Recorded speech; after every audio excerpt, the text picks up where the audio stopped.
Hi, you're on the Reddit Confessions channel. The casserole was burning. The smoke alarm was screaming. She didn't even flinch. I can leave, she said, slicing into a pear like she was hosting a cooking show. I was holding a wet towel, flapping it under the alarm like a sad, panicked pigeon. The kitchen smelled like scorched onions and betrayal. She was calm, radiant, even wearing that silk robe she only puts on when she's in a particularly smug mood. Like when her ex from college sends her a message at midnight or she gets compliments from strangers in the parking lot. I didn't speak right away. My mind stuttered over her words like a car running on empty. She expected panic, a stammer, maybe even a desperate, "Please no, don't go." Instead, I pointed toward the front door and said, "Great, exit's right there." She blinked once, slow, and tilted her head like she was trying to decide if I was serious or broken. Then she laughed, not loudly, not even cruelly, just amused, as if I was an adorable little pet that had learned a new trick. "I mean it," I added softer this time. "If that's how you feel, don't let the door get sentimental." She walked out of the room, not out the door, not yet, and said over her shoulder, "You always ruined dinner." And that should have been it, just another insult to add to the pile. But something shifted in the air after that. A current, a shift in gravity. It wasn't just a bad evening. It was the moment, the one I'd replay later, trying to pinpoint exactly when I stopped being her person and became her placeholder. The casserole turned black. The alarm finally died, but I couldn't stop shaking. Later that night, while she was in the shower humming like nothing had happened, I opened her laptop. I wasn't looking for anything, but I found everything. The shower was still running. That was the only reason I had time. I didn't plan to snoop. I genuinely didn't. But when I picked up her laptop from the couch, it was already open. The screen was glowing, still logged in, not even asleep, just sitting there like it wanted me to see. There were 14 tabs open. 4 of them were work-related. Blueprints, interior renderings, a supplier invoice, all normal. But then the 5th one hit me in the chest. Weekend getaways for 2, no ID required. I thought it was a mistake, maybe a pop-up, a joke. But the next tab said, luxury cabin rentals, couple discounts. And the one after that, how to break the news to your husband without feeling guilty. I didn't breathe. My hand hovered over the trackpad. I wasn't ready. I clicked anyway. The article wasn't subtle. It talked about cleansing detachment and reclaiming identity and prioritizing passion. It wasn't written for someone trying to fix a marriage. It was a breakup script disguised as empowerment. My heart started hammering. Not because I was afraid she was leaving, but because I realized she already had. The 10th tab was an email draft. Not to me, to someone named Wes Lee. So I told him. He didn't even flinch. Can you believe that? It's like he's made of soggy bread. I almost feel bad. Almost. Anyway, weekend still on? I need a break from the smell of beige walls and self-pity. That line, soggy bread. I closed the laptop slowly, like it was a coffin lid. The shower was still going. She was in there, probably humming, probably thinking about him. I stood up, quiet, careful. My legs were shaking like I'd just stepped off a roller coaster. But I made it to the bedroom. I opened the closet, grabbed the old duffel bag she always said was too ugly to travel with. I figured that made it perfect. I didn't know what I was doing. I just knew I couldn't sit there pretending to be the bland beige wallpaper she wanted to peel off her life. But then I saw it. Something sticking out from the inside pocket of her gym bag. A key, not from our house. A plastic hotel-style keycard with a logo I recognized. It was the same resort we once saved up for on our anniversary. The one I thought meant something. Now she was going there again with him. My ears started ringing. Not rage, not even grief, just pressure. Like the entire room was closing in. That's when I heard the water shut off.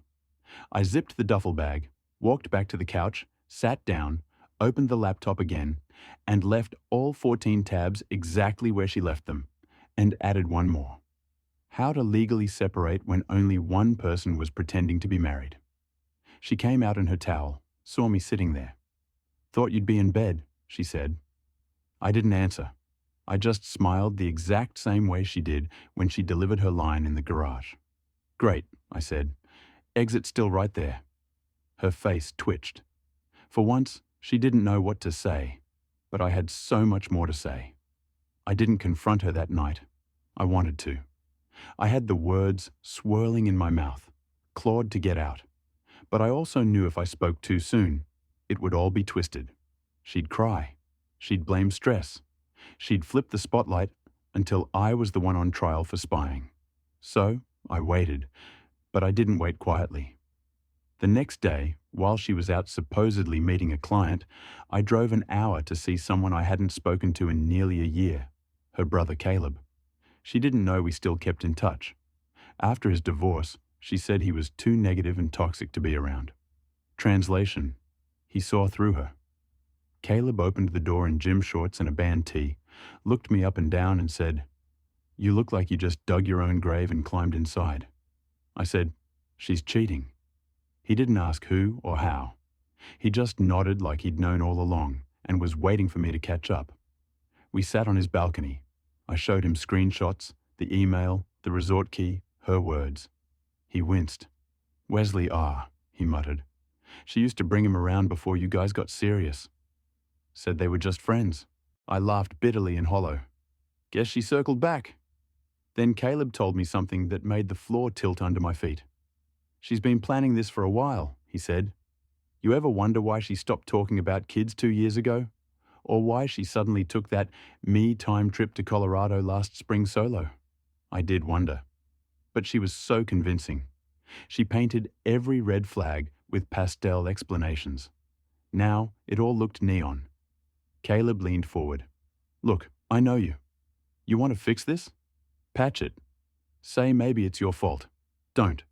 She's not confused, Lel. She's done. She just hasn't told you cleanly yet." That hurt more than anything. Not because he was wrong, but because he was right. I left his place with a knot in my throat and a bag of leftover Chinese food I didn't ask for. I didn't need it. I just sat in my car for 40 minutes outside my own house, watching the porch light flicker, thinking about how many fake smiles had happened behind that door. And then something wild happened. She called me just before I went in. I stared at the screen as it buzzed in my hand. I finally answered. She didn't say hello, just, "Hey, don't forget to book that dental cleaning." "Okay, that's it." That's all she said. Like nothing was cracked. Like the bomb hadn't gone off. I said, "Sure," and hung up. But something inside me whispered, "Book something else too." And so I did. I didn't sleep that night. Not because I couldn't, because I wouldn't. If I closed my eyes, I'd see her in that silk robe, casually slicing fruit while cutting our marriage in half. So I stayed awake in the living room with the TV on mute and a browser full of tabs of my own. But mine weren't about weekend getaways. Mine were about lawyers and therapists and self-storage. By sunrise, I had booked 3 things. A consultation with a divorce attorney named Dana Walters, a session with a therapist I hadn't seen since my dad passed, and maybe the most emotionally difficult one, a 10x10 storage unit with climate control and 24-hour access. I stared at that last confirmation email longer than I should have. There was something final about it, like I'd quietly admitted my home was no longer mine. Just a space I rented with someone who had already emotionally sublet her half to another man. When Breda woke up, she acted like everything was fine. She poured coffee. She asked me if I wanted eggs. She wore a sweatshirt from our trip to Big Bear. It almost worked. Almost. I watched her pour almond milk into her mug and hum along to a song on her phone, and I had to bite my tongue to stop from screaming. How can you act like this isn't crumbling? Instead, I just said, "I might work late." She didn't ask why. She just nodded and said, "Cool, I have yoga anyway." Yoga, that was her new alibi. Not even creative. And if Wesley R. was limber enough, I bet she wasn't even lying.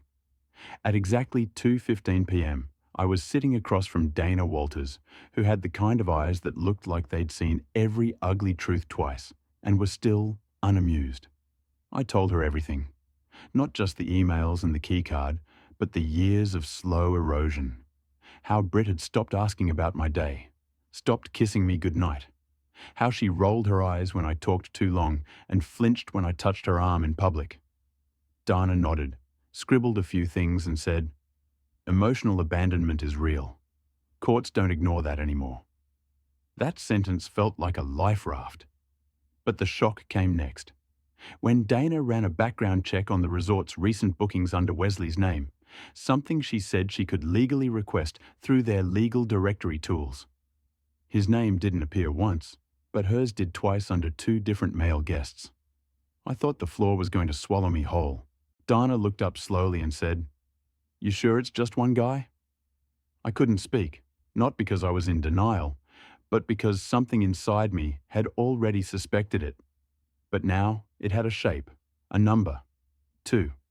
That night, I didn't go home. I drove to a motel off the highway, stared at the peeling wallpaper, and realized I was married to someone who didn't just betray me. She replaced me with more than one option, like I was a coat she took off whenever the weather changed. And the worst part, she probably still thought I didn't know. I went back home the next morning before she could question my absence. I walked through the front door with a paper coffee cup in hand, and a casual morning like I hadn't just learned she'd been booking romantic weekends with not one, but 2 different men. She blinked, surprised, like she hadn't expected me to return so early or at all. "Everything okay?" she asked, her voice carefully neutral, like she was trying not to trigger something. "Just couldn't sleep," I said. "Went for a drive, stayed at a motel, needed space to clear my head." She nodded too quickly. "Oh, well, I figured maybe work had you late." I smiled like I believed her. I was getting good at pretending. That afternoon, I left work early. I parked 3 blocks from the yoga studio. She said she attended every Thursday at 6 a.m. I waited, watched, not in a stalker way, in a husband who's been lied to and gaslit so often he started doubting his own shadow kind of way. She never went inside. Instead, she strolled right past the studio in her yoga leggings and oversized hoodie, pretending she had a mat under her arm, and climbed into the passenger seat of a grey Audi SUV. I didn't recognize the driver. He leaned over, kissed her. I swear I actually blinked like it would make the scene disappear. They drove off. I followed slowly from a distance, careful not to get too close. My hands were sweating, my throat dry. This wasn't a movie. This was real. And I was the idiot who used to think loyalty meant something to her. They ended up at a little wine bar downtown, one of those dimly lit places with candles and mason jars and a wine list that reads like a novel. I parked across the street, got out, and stood far enough not to be seen, but close enough to watch. She looked happy, like genuinely happy, the way she used to look after our wedding when we snuck into that fancy rooftop restaurant because we couldn't afford it, but wanted to pretend. She never looked at me like that anymore. I took out my phone, snapped a few photos, not to post, not to send, just to remember, to remind myself I wasn't crazy, that the betrayal wasn't in my head. An hour later, they left. He had his hand on her lower back, like he owned her. She didn't stop him. They drove off again, and I didn't follow this time. I had enough. I sat in my car in the dark, staring at the photos. I wasn't even angry anymore. I was hollow. Brita hadn't just broken her vows. She'd rehearsed the betrayal so well, it had become her second language. When I got home that night, she was already there, showered, fresh hair, same hoodie. She greeted me with a smile and said, "Hope you had a good night." I nodded. She kissed me on the cheek. And that was the exact moment I knew. I couldn't stay here much longer. Brita had a pattern. Mondays and Wednesdays were late meetings. Thursdays, she was at yoga. Saturdays, she slept in while I went to run errands and grab groceries. And every single one of those convenient little time slots, I used them to dismantle my life with her piece by piece. I didn't pack my bags. That's what amateurs do. I packed my identity. I started with the joint accounts. I met with a financial advisor under the guise of early retirement planning. But what I really asked was, how do I legally move my direct deposit and savings without tipping her off? He gave me the playbook. I followed it exactly. Next was the insurance policies. Breda had me listed as the co-beneficiary on her private health and life policies. I wasn't about to go down in some accidental scandal where I mysteriously fell off a hiking trail with no foul play suspected. I called the agency and removed myself. She was in the same house while I did it. Upstairs, blasting music while working on a design brief. I was downstairs, erasing my name from every future she had planned without me. Every time I handed her a cup of tea or rubbed her back while she faked a stress headache, I wanted to scream. You have no idea, do you? You think I'm still in this fog. You think I'm begging you to stay, but I'm building the runway for takeoff, not rescue. One night, she came home later than usual, her makeup smeared just enough to look like she had cried or laughed too hard. I said nothing, but I saw the lipstick on her collar. It wasn't hers. That same night, I took the hard drive from our shared office and cloned it. You'd be amazed what people leave unencrypted when they think their spouse is too boring to check. Messages, photos, a shared calendar between her and Wesley. Events color-coded like some sick version of a wedding planner. Wine bar, getaway prep, W's B-Day surprise. I wasn't even mad anymore. I was studying her like an opponent, calculating. The last thing I did that week was transfer all of my documents, my birth certificate, passport, business files, and anything else personal into the climate-controlled unit I'd booked under a fake company name. It was hidden, secure, and invisible to her. I even put a blanket over the bin that held our wedding album. Not because I wanted it, but because I didn't trust her not to burn it out of guilt if she found it. The next morning, she kissed me before I left for work. "You've been quiet lately," she said. "Everything okay?" I smiled and said, "Better than ever." She walked back into the house with her phone already in her hand, texting God knows who. She didn't realize I'd already filed the first set of divorce papers. I didn't tell my family. I didn't tell our mutual friends. I didn't even tell my co-workers, even though they saw the bags under my eyes and the hesitation in my voice every time I answered, "How's everything at home?" But there was one person I couldn't keep this from any longer. My mother. Now, before you roll your eyes, no, she's not one of those overbearing moms who hated Breda from day one. In fact, she liked her too much. She defended her when I complained. She called her my other daughter. She made me promise to hold on to Breda during hard times. So I drove 3 hours to her place without warning.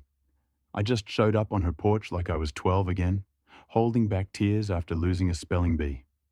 She opened the door, saw my face, and said, "Oh no, who died?" And I said, "Only the version of me who thought my wife loved me." We sat in her living room. She poured me tea even though I didn't ask for it. I told her everything. The emails, the fake yoga, the men, the photos, the lies.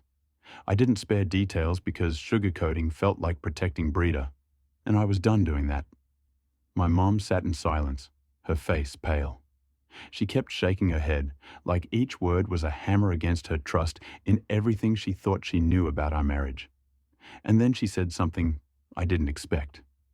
"You know," she whispered, "I always thought she looked at you like you were a safety net, not a partner." That hit me harder than anything Breda had done. I asked her why she never said anything. She just sighed. "Because you were happy where you thought you were. And sometimes parents don't interfere until the cracks show." She walked to her closet, pulled out a dusty shoebox, and handed it to me. Inside were letters from me from college, from the early years of our marriage. Even receipts from our honeymoon that I'd thrown away, and she somehow saved.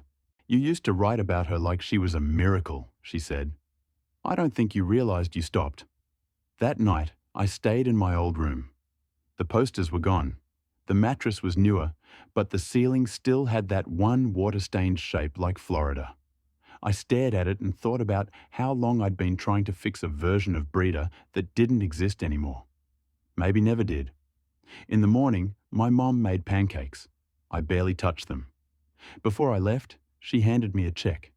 $5,000 just in case. I told her I didn't need it. She said, "Take it anyway. Start over. Burn the memories if you have to." Driving back, I didn't cry, but I did feel something I hadn't felt in months. Peace. Breda didn't call, didn't text. I'm sure she thought I was still playing house, still too cowardly to walk. The house was quiet, not peaceful, too quiet, like the pause before something heavy crashes. Breda was in the kitchen pouring wine, acting like we weren't living on opposite sides of a glass wall. She wore that same smug calm I'd come to recognize, the kind of calm people wear when they believe they've won before the game's even over. She didn't ask where I'd been. I think part of her hoped I'd never ask where she'd been. I walked in holding a small white envelope. She didn't notice it at first.